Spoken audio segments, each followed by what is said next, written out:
Erev Tov Rabotai, we are continuing with the Mishna Yomi, Masechet Shekalim. We are up to Perek Vav Mishnah Aleph. Today's Mishnayot should be Le'elu Nishmat, Neria ben Svetlana, Aranbayev, and Eliyahu ben Burcha Israelov, Menuchatam Began Eden, Amen.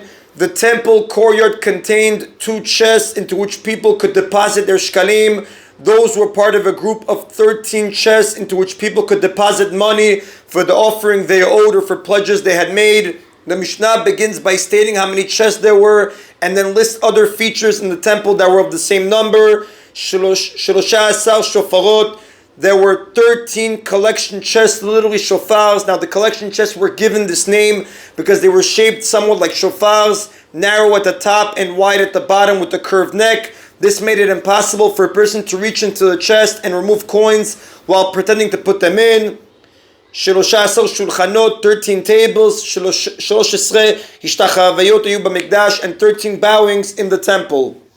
When entering the Temple Mount, people would move to the right and circle around the temple to reach their destination. When leaving, they would continue around and exit to the left of where they came in, as the Mishnayot write in Masechet Midot, Chapter 2, Mishnah 2. Now the sages decreed that as people made their way around the temple, they should bow down all the way to the ground 13 times in 13 designated places.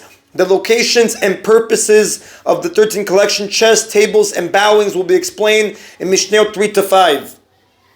Shel Bet Rabban Gamliel v'Shel Bet Rabbi Hananya Sagan HaKohanim, members of the household of Rabban Gamliel and the household of Rabbi Hananya, the deputy of the Kohanim, Hayum Shtachavin 14, would bow down 14 times in the temple. Ve'echan hayta yitera, and where was that additional time? Keneged dira etzim, opposite the wood chamber. The wood used for the altar's fires was stored in a room known as the wood chamber, located in the northeast corner of the women's courtyard. Sheken masoret biadam me'avotem shesham ha'aron nignaz. For they had a tradition from their ancestors that the ark was hidden there in underground chambers beneath its floor. Now, toward the end of the first temple era, King Yoshiao was informed by Huldah, the prophetess, that the Babylonians would soon destroy the temple and exile the Jewish people to Babylonia. To prevent the Aron, which contained the tablets of the Ten Commandments, from falling into foreign hands, he commanded that it be hidden in underground chambers beneath the temple. These chambers had been built by Shlomo HaMelech, who prophetically foresaw the destruction of the temple to provide a safe hiding place for the ark. Other items that had been kept in the Kodesh HaKodashim were also hidden underground, including the jar of man, preserved from the wilderness, a flask of anointing oil, and the staff of Aaron with its blossoms and almonds. Now they would therefore bow when passing the wood chamber out of respect to the ark that was hidden beneath it. Now those who did not bow opposite the wood chamber, in accordance with the Tanna Kamma's view, had a tradition that the ark was not hidden at all, but in fact had been carried into exile in Babylonia.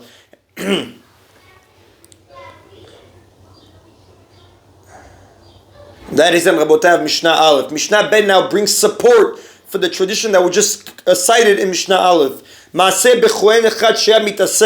There was once an incident with a certain Kohen who was busying himself doing his job in the wooden chamber. Now he was busy at his job of picking out the wormy pieces of wood, since wormy wood may not be burned on the altar. This task was assigned to the Kohanim, who were unfit to perform the temple service due to physical defect. And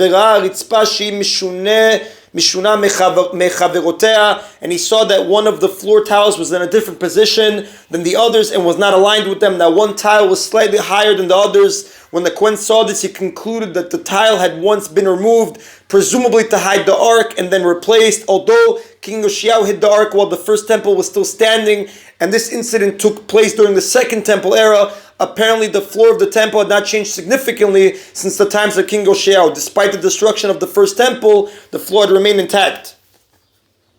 He came and told his colleague what he had seen and what was about to disclose the location of the unusual tile. But he did not manage to finish describing the matter before his soul departed. The Kohen died because of a heavenly decree that the exact location of the ark remained unknown until the final redemption, as Tiferet Israel explains.